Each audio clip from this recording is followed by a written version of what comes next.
वाह यार तनीषा, तू तो इस पीली साड़ी में एकदम पीला गुलाब लग रही है। आज तो तेरे सामने सोना भी फीका लगे।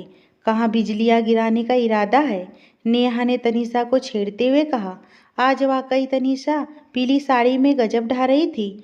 माथे पर छोटी सी बिंदी और गहरी काली आंखों में भरे काजल और कानों में पहनी मैचिंग इयररिंग उसकी खूबसूरती को चार चांद लगा रही थी। ऊपर से आज उसने अपने लंबे बालों को खुला छोड़ दिया था, जो कि किसी को भी अपनी तरफ आकर्षित करने के लिए काफ़ी थी। बस यार क्या बताऊँ, जहाँ गिरना चाहती हूँ वहाँ तो गिरती ही नहीं।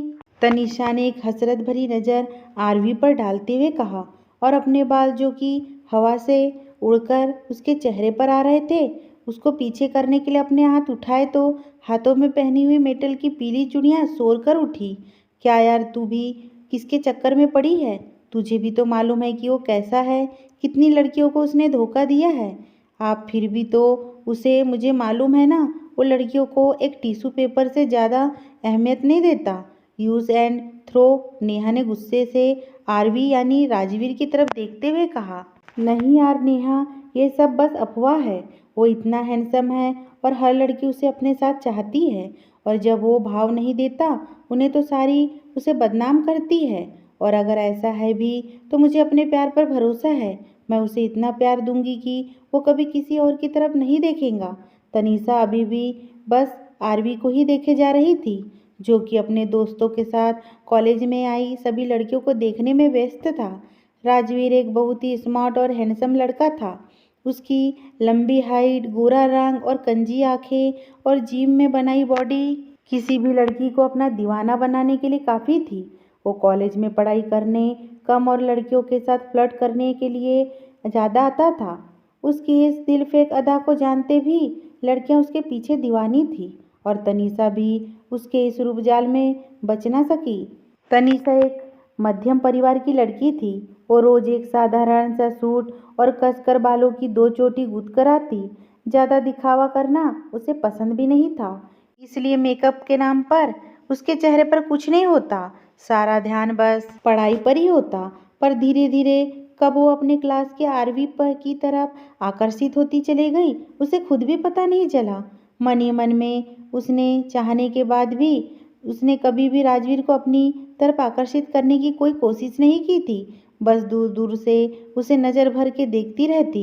उक्त में साधारण सा पहनावा और रहन सहन राजवीर को कभी उसकी तरफ देखने के लिए आकर्षित भी नहीं करता। खासकर जब कॉलेज में पढ़ाई के नाम पर लड़कियां फैशन शो करने आती थी और खुद ही राजवीर के कदमों में बिछने को तैयार रहती थी, तो क्या जरूरत थी राजवीर को किसी साधारण सी मिडिल क्लास लड़की की तरफ नज़र उठाकर देखने की। आज कॉलेज में बसंत पंचमी सेलिब्रेट हो रहा था। सभी लड़कियां साड़ी में थी और लड़कों ने कुर्ता पायजामा डाल रखा था। आज का ड्रेस कोड भी यही था। नेहा ने भी पिंक साड़ी पहनी थी और वो भी बहुत सुंदर लग रही थी। कॉलेज के पहले दिन ही दोनों की दोस्ती हुई थी और अब 3 सालों में इतनी गहरी हो चुकी थी कि दोनों दो जिसमें एक जान नजर आती थी। एक दूसरे के बिना दोनों को चैन नहीं आता था और एक दूसरे के राजदार भी थी। तनीषा आज खासकर राजवीर के लिए तैयार होकर आई थी और चाहती थी कि एक नज़र तो राजवीर उसे देख ले। हसरत भरी नज़रों से अब भी उसे देखे जा रही थी, पर राजवीर का ध्यान तो कहीं और ही था। चल छोड़ना, क्या उसे घूरे जा रही हो? चल अपन भी चलकर पुष्पांजलि दे आते हैं। माँ सरस्वती हम पर अपनी कृपा बनाए रखे। तू तो पढ़ाकू है, पर मुझे उनके आशीर्वाद की बहुत ज़रूरत है। चल जल्दी चल, कहकर नेहा उसका हाथ पकड़कर खींचते हुए विद्या की देवी माँ सरस्वती के सामने ले आती है, जहाँ और भी स्टूडेंट पुष्पांजलि के लिए पहले से खड़े थे। पंडित जी ने सभी के हाथों में पुष्प दिए और मंत्रोच्चारण के साथ सबने माँ को फूल अर्पित किए और हाथ जोड़ प्रार्थना की। तभी कहीं से फूलों की कुछ पंखुड़ियां तनीषा पर गिरी। उसने पलट कर देखा तो पीछे उसी की क्लास का मोहित खड़ा था। सॉरी, वो गलती से हो गया। तनीषा को अपनी तरफ गुस्से से देखते देखकर मोहित ने जल्दी से कहा और माँ को प्रणाम किया फिर धीरे से तनीषा को कहा, वैसे आज तुम बहुत खूबसूरत लग रही हो, और तेजी से वहाँ से चला गया। उसके जाते ही दोनों सहेलियां जोर से हंस पड़ी, क्योंकि दोनों को पता था ये सब गलती से नहीं हुआ। दरअसल मोहित भी उन्हीं की क्लास में था और बहुत ही सीधा और शांत लड़का था, जो सिर्फ अपनी पढ़ाई से मतलब रखता था। शायद ज़्यादा पढ़ाई या किसी और कारण से उसकी आंखों पर एक बहुत ही मोटे ग्लास का चश्मा लगा हुआ था, जिसकी वजह से सब उसका मजाक उड़ाते, पर उसने कभी भी किसी की बात का कोई जवाब नहीं दिया। एक दिन सब इसी तरह उसका मजाक बना रहे थे, जो कि तनीषा को बर्दाश्त नहीं हुआ और उसने सभी को अच्छी खासी फटकार भी लगाई।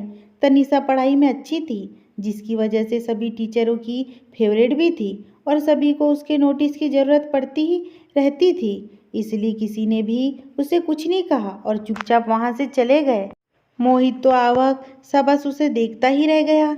उसने तो कभी सोचा भी नहीं था कि कभी कोई उसके लिए भी स्टैंड लेगा। बस तभी से वो उसके मन में बस गई थी। तनीषा और नेहा ही थी पूरी क्लास में जो उससे अच्छे से बात करती थी। अब मोहित कभी कभी तनीषा की तरफ देखता और वो भी अगर उसकी तरफ देखती तो स्माइल कर देती। धीरे धीरे मोहित तनीषा को पसंद करने लगा था। शायद उसकी अच्छाई से प्रभावित था वो, पर उसने अक्सर उसे आरवी को देखा था, इसलिए कभी अपने मन की बात उसने कहने की कोशिश भी नहीं की थी। पर लड़कियां तो जैसे सब समझ जाती है, किसी की भावना उनके प्रति कैसे ही है ये एहसास तो उन्हें बहुत जल्दी हो जाता है। पर सब कुछ समझते हुए भी तनीषा मोहित की भावनाओं से अनजान बनी रहती। वो कुछ भी कहकर उसका दिल नहीं दुखाना चाहती थी। उसने भी सोच रखा था कि अगर मोहित उससे कुछ कहता है तब वो भी उसे मना कर देंगी और कह देंगी कि वो आरवी को पसंद करती है, और अगर नहीं कहता कुछ तो वो भी क्यों खामखा बात को बढ़ाए। आज कॉलेज ही में ही प्रसाद के रूप में खिचड़ी, टमाटर की मीठी चटनी, बूंदी सेव सबकी व्यवस्था थी। तो अब सब पूजा के बाद उधर का ही रुख कर रहे थे। ये दोनों सहेलियां भी जल्दी से स्टॉल के पास पहुंची ताकि भीड़ बढ़ने से पहले प्रसाद ले सके। पर शायद बहुत देर हो गई थी। ऑलरेडी स्टॉल पर बहुत भीड़ थी। इसी भीड़ में अचानक राजवीर उससे टकरा गया। तनिषा तो राजवीर को देख अपने होश खो चुकी थी और आज तो राजवीर भी उसकी खूबसूरती पर से अपनी आंखें नहीं हटा पा रहा था। Wow, you are looking so beautiful. कहाँ छुपा रखा था आपने इस खूबसूरत चेहरे को? तुम तो पहचान ही नहीं आ रही है। आज तुम वही हो ना, वो बहन जी? ओ सॉरी सॉरी, मेरा मतलब तुमको देखकर कोई कह ही नहीं सकता कि तुम वही रोज वाली तनीषा हो। राजवीर ने तनीषा को देखते हुए कहा। राजवीर की नज़र अपने ऊपर महसूस कर वो शर्म से लाल हुए जा रही थी और उसके कहे शब्द तो उसे दीवाना बना रहे थे। आखिर जो वो चाहती थी वो हो ही गया। आज आरवी उसकी तारीफ कर रहा था, जिसका सपना वो सोते जागते देखा करती थी। उसे लग रहा था वो सातवें आसमान पर उड़ रही है।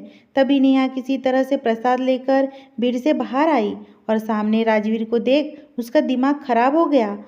वो उसे फूटी आग भी नहीं सुहाता था। चल यहाँ से, मैंने प्रसाद ले लिया है, कह रही थी। तू चल। कोई नहीं, मैंने तेरे लिए भी ले लिया है। अब उधर बेंच पर बैठते हैं। नेहा ने आरवी को इग्नोर करते हुए तनीषा को वहाँ से चलने को कहा और तनीषा को भी पता था कि नेहा उससे चिढ़ती है, इसलिए बिना उससे कुछ कहे चुपचाप उसके साथ चली गई। पर उसका दिल तो वहीं राजवीर के पास ही रह गया था। कुछ देर बाद सभी अपने अपने घरों को निकल गए, पर आज तो तनीषा के पाँव जमीन पर नहीं पड़ रहे थे। आज उसके चेहरे का नूर अलग ही था। रात भर वो आरवी के सपनों में खोई रही। उससे तो सुबह तक का इंतजार भी नहीं हो रहा था कि कब सुबह हो और वो कॉलेज पहुंचे, जहां वो आरवी को देख सके। हालांकि उसके मन में एक डर भी था कि कहीं आज राजवीर उसे फिर से इग्नोर न कर दे। इसी आशा और निराशा में डूबते उतरती वह सुबह समय से पहले ही कॉलेज पहुंच गई। उसे 1 मिनट का इंतजार उसे भारी पड़ रहा था। अरे वाह, आज क्या सूरज जल्दी निकल गया था जो इतनी जल्दी उठकर तू कॉलेज पहुंच गई? या आज कॉलेज में सिर्फ तेरे लिए ही एक्स्ट्रा क्लास है? नेहा ने क्लास के अंदर कदम रखते हुए कहा। मतलब तू बता। मैंने सुबह तेरे घर फ़ोन किया था, सोचा तुझे भी पिक कर लूँगी, तो पता चला मैडम तो 1 घंटे पहले ही चली गई है क्योंकि आज एक्स्ट्रा क्लास है। अपनी चोरी पकड़ी जाने पर तनीषा चुप ही रही, पर उसकी नज़रें अभी भी दरवाजे पर ही थी। अब तो स्टूडेंट्स आना शुरू हो चुके थे, लेकिन तनीषा को जिसका इंतजार था वो अभी तक नहीं आया था और उसका यूं बार बार दरवाजे की तरफ देखते हुए देखकर नेहा को सब समझ में आ गया था। तनीषा, तू तो पागल मत बन। ये किस राह पर चल पड़ी है? यहाँ सिर्फ दर्द ही दर्द मिलेगा और कुछ नहीं। तू जानबूझकर क्यों कुएं में छलांग लगाना चाह रही है? तू क्या बोल रही है? मेरे कुछ समझ में नहीं आ रहा है। तू जैसा सोच रही है वैसा कुछ नहीं है। तनीषा ने अपनी नजरें चुराते हुए अपनी किताब खोल झूठ मूठ उसके पन्ने पलटने लगी। तभी राजवीर ने क्लास में एंट्री ली, जिसे देखकर तनीषा के चेहरे पर हजारों वाट के बल्ब जल उठे थे। राजवीर ने भी दूर से ही उसे देख कर एक स्माइल पास की और हाथों की उंगलियों को गोल बनाते हुए उसे इशारे से बताया कि वह अच्छी लग रही है और जाकर अपनी सीट पर बैठ गया। तनीषा ने शर्म से आंखें झुका ली, पर उसके चेहरे पर एक शर्मीली स्माइल फैल गई। तभी क्लास में प्रोफेसर आ गए तो नेहा भी तनीषा के बगल में बैठ गई। पूरे टाइम तनीषा चोरी चुपके से राजवीर को देखती रही और वो भी बार बार उसे देख रहा था। नेहा यह सब देखकर बहुत गुस्सा हो रही थी और उसे समझ नहीं आया कि कैसे इस पागल लड़की को समझाए जिसके सिर पर अभी इश्क का भूत सवार है। नेहा ने गुस्से से पलटकर एक बार राजवीर को देखा तो उसने उसे भी आई विक कर दी और बेशर्मी से मुस्कुरा दिया। नेहा गुस्से से लाल होकर फिर से सामने देखने लगी। उसे राजवीर पर बहुत गुस्सा आ रहा था। शायद अगर अभी वो क्लास में ना होता तो अपने तमाचे से उसका मुंह लाल कर देती। अब तो ये रोज का ही सिलसिला हो गया था।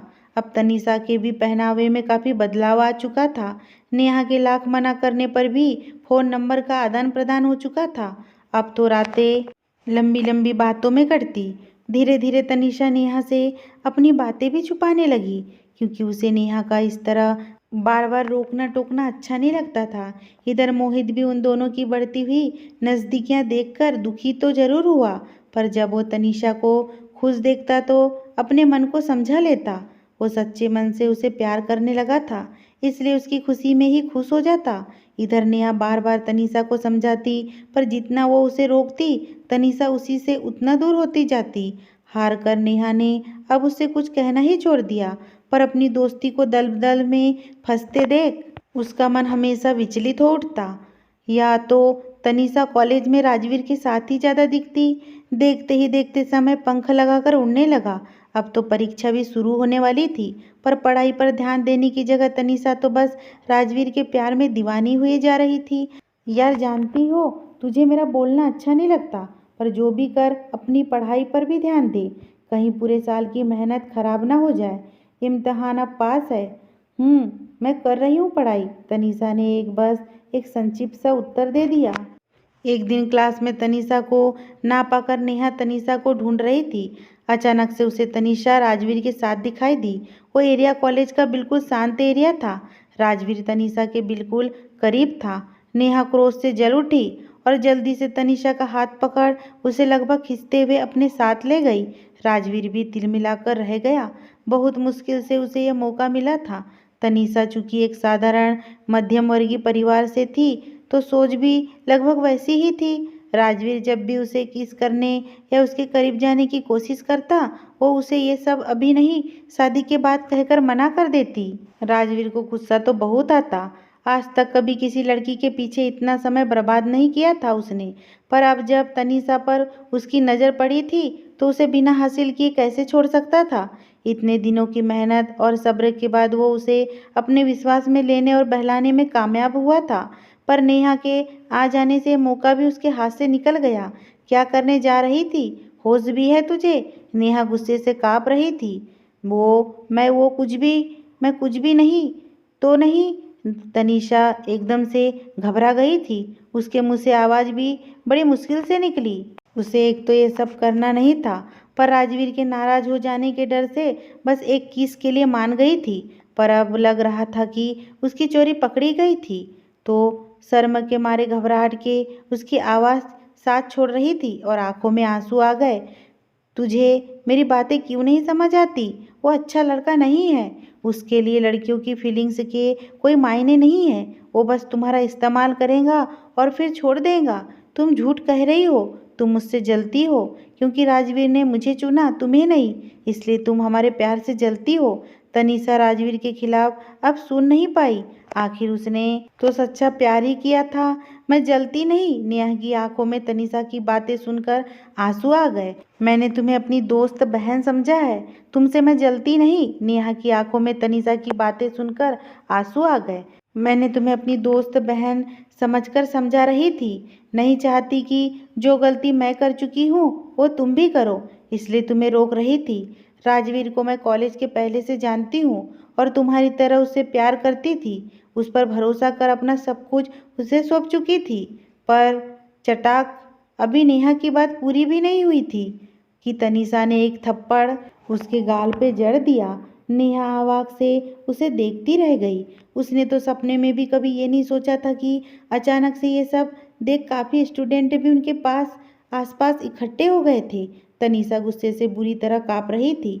हद कर दी आज तो तूने, मतलब अपनी जलन में तू इतनी अंधी हो गई कि अपने आप को इस हद तक गिराने के लिए तैयार हो गई। राजवीर पर इल्ज़ाम लगाने के लिए खुद को भी नहीं बख्शा। छी, सोचकर भी शर्म आती है मुझे। ओ अच्छा, अब समझी। जरूर उसने तुझे भाव नहीं दिया होगा, इसलिए तू उसे बदनाम करना चाहती है। क्यों, सही कह रही हूँ ना मैं? नेहा अब और कुछ ना कह सकी। सारे स्टूडेंट की नज़र खुद पर महसूस कर वो बेइज्जती महसूस कर रही थी। अब तक राजवीर भी वहाँ पहुँच चुका था और व्यंग से नेहा को देखकर मुस्कुरा रहा था।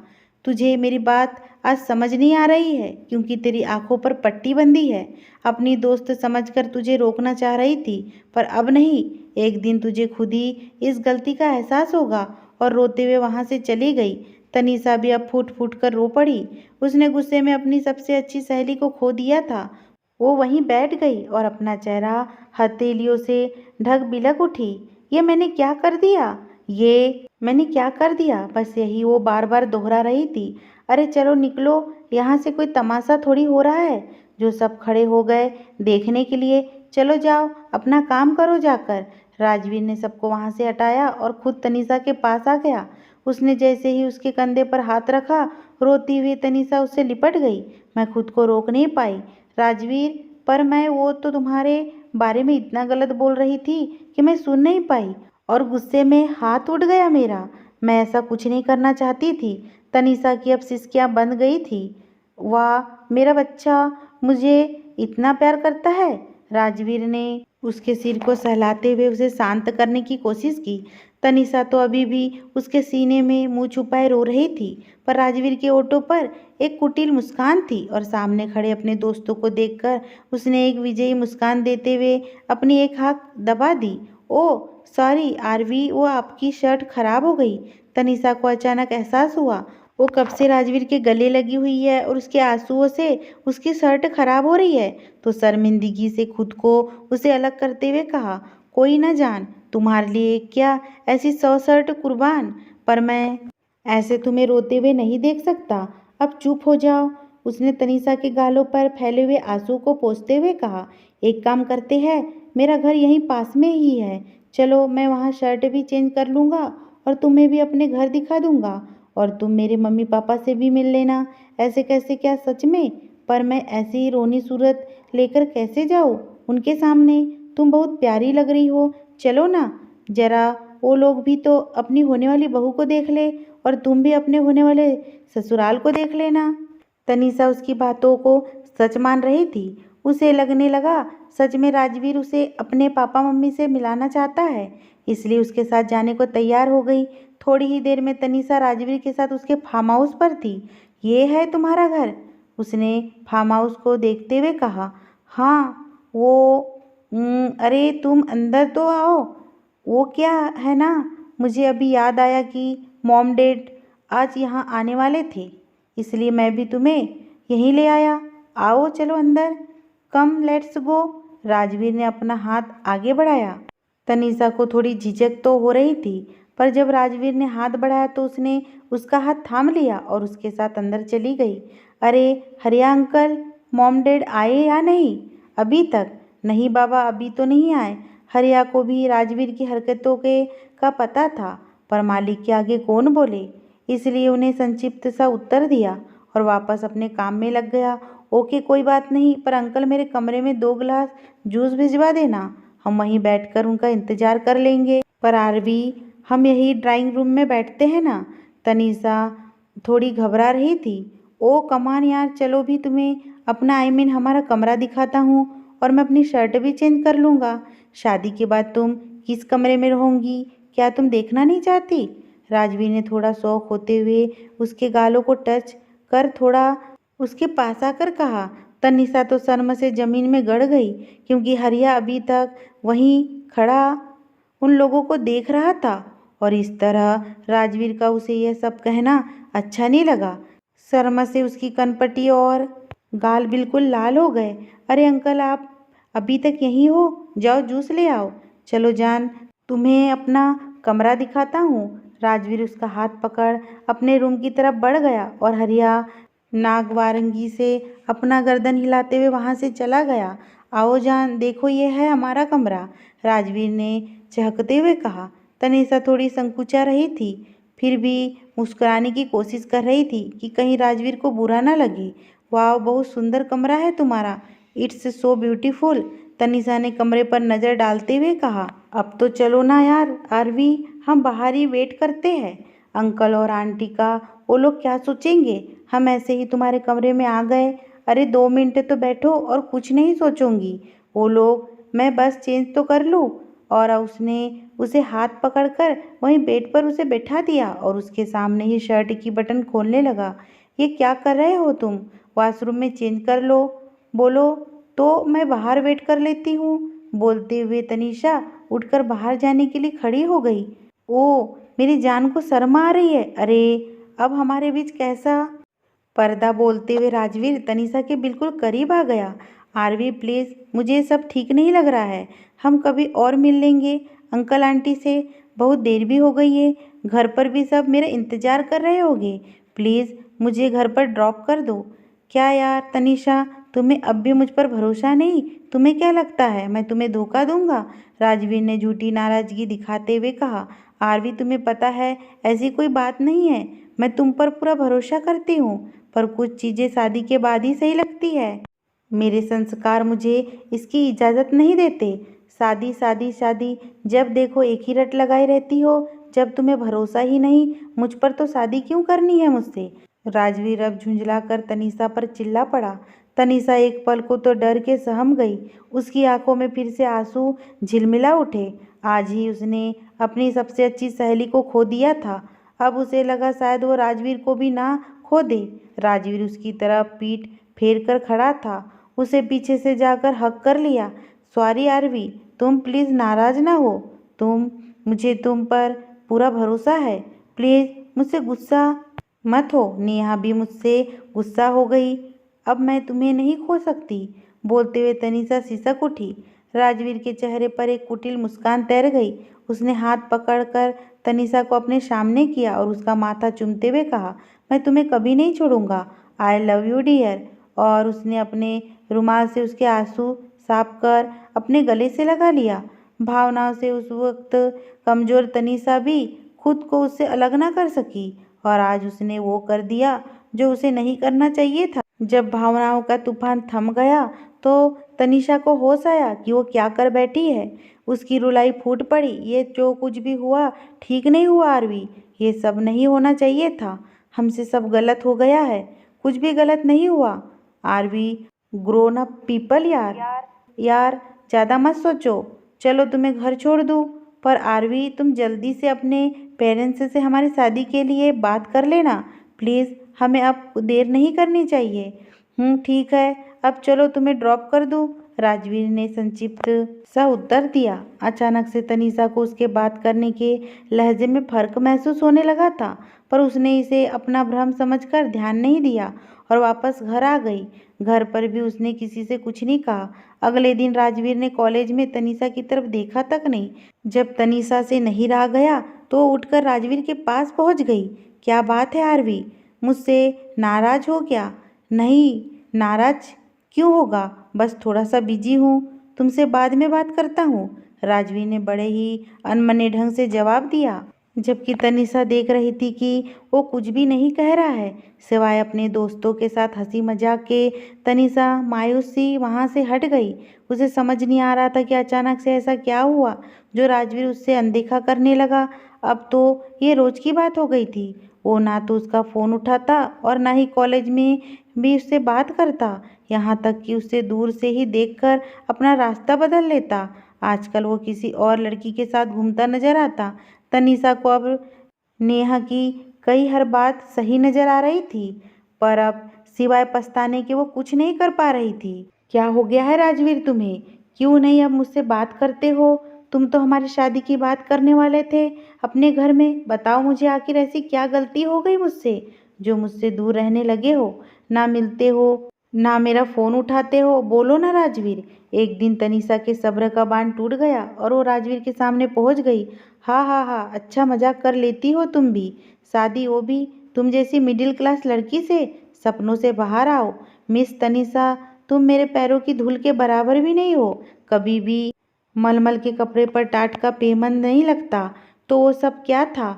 तुमने तो कहा था कि तुम मुझसे शादी करोगे। बोलो क्यों झूठ कहा था मुझसे? क्यों किया मेरे साथ ऐसा? क्यों? मैं तुम्हें छोड़ूंगी नहीं, पुलिस के पास जाऊंगी। तनिषा ने उसका कॉलर पकड़ लिया था।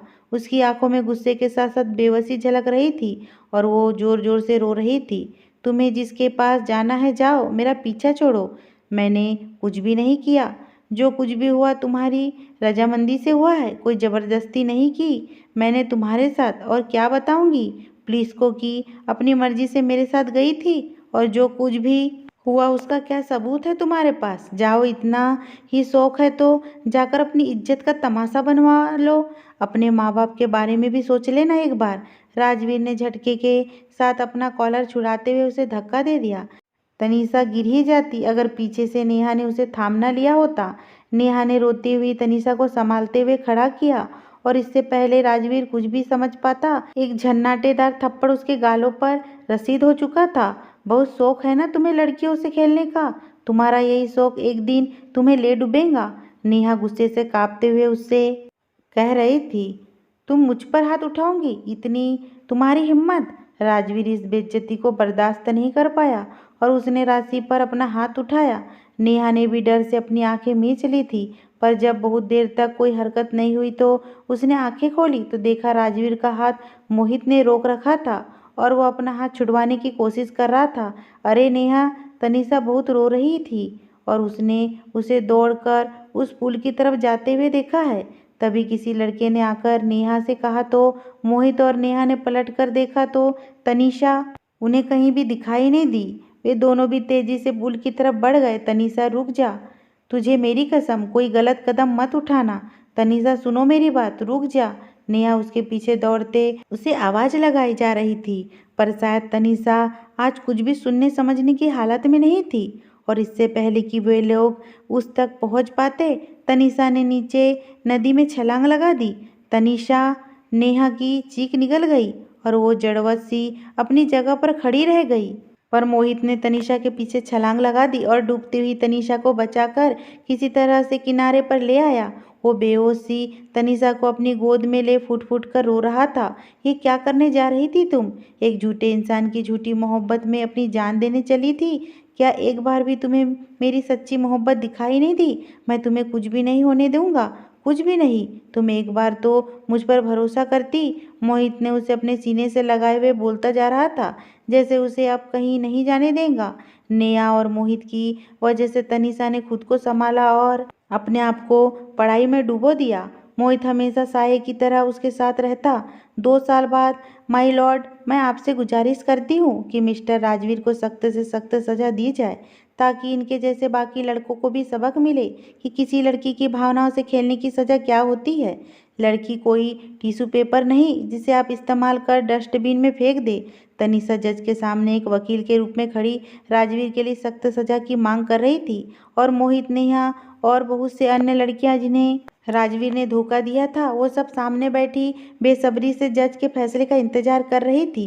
तमाम सबूतों और गवाहों को मद्देनजर रखते हुए अदालत इस नतीजे पर पहुंचती है और मिस्टर राजीव को दोषी करार देते हुए 77 औरतों के लाख का जुर्माने की सजा, 3 साल की कैद बामुशक्कत और 1 लाख की का जज के फैसले से सभी लोगों में एक खुशी की लहर दौड़ गई।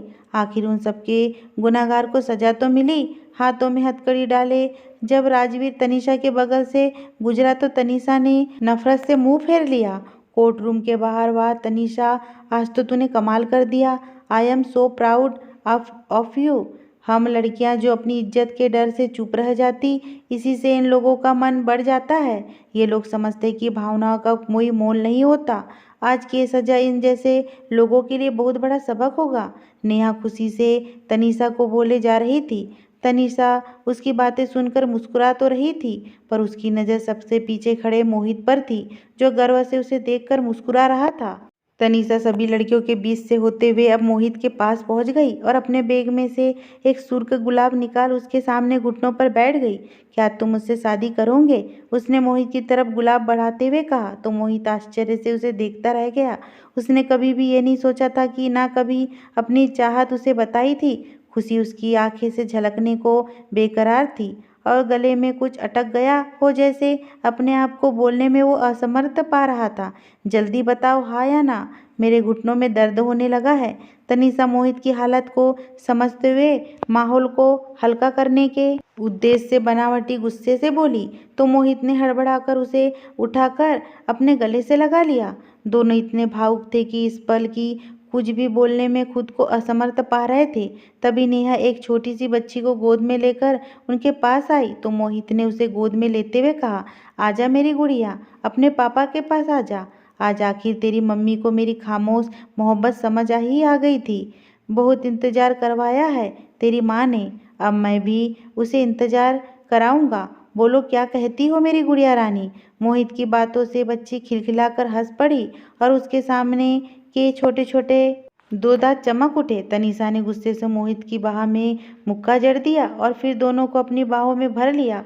मोहित, तुम्हारी सच्ची मोहब्बत तो बहुत पहले ही महसूस हो चुकी थी, पर मैं मन में किसी भी गालनी को लेकर तुम्हारी जिंदगी में शामिल नहीं होना चाहती थी। अगर ऐसा करती तो हमेशा ही खुद को एक दया का पात्र ही समझती रहती। तुम्हारी मोहब्बत ही तो मेरी ताकत थी और शायद आज जो भी मैंने किया वो इसी दम पर किया है। बोलते हुए तनीषा भावुक हो उठी। मोहित ने भी अपनी बाहें फैलाकर उसे अपने में समेट लिया। कब से तुम्हारा इंतजार कर रहा था अपनी जिंदगी में, पर मैं तुम्हें तुम्हारा वक्त देना चाहता था। मैं नहीं चाहता था कि तुम किसी मजबूरीवश मेरे पास आओ। मैं चाहता था कि तुम्हें भी मुझसे प्यार हो और तभी तुम मुझे स्वीकार करो। फिर इसके लिए चाहे मुझे पूरा जीवन ही क्यों ना इंतजार करना पड़ता। बोलते हुए मोहित मैं तनीषा के माथे पर अपने प्यार की मोहर अंकित कर दी। अब नेहा भी सबको साथ में हक करते हुए बोल उठी, अरे मुझे भूल गए क्या तुम लोग? मैं भी यहाँ हूँ भाई। और सबकी सम्मिलित हंसी वातावरण में गूंज उठी। मैं तभी हवा के झोंके से पेड़ में लगे पीले फूल उन पर बरस कर उनके जीवन में बसंत के आगम का संदेश दे रहे थे। अगर ये स्टोरी आपको पसंद आई हो दोस्तों, तो प्लीज़ मेरे चैनल को सब्सक्राइब करना बिल्कुल ना भूलें।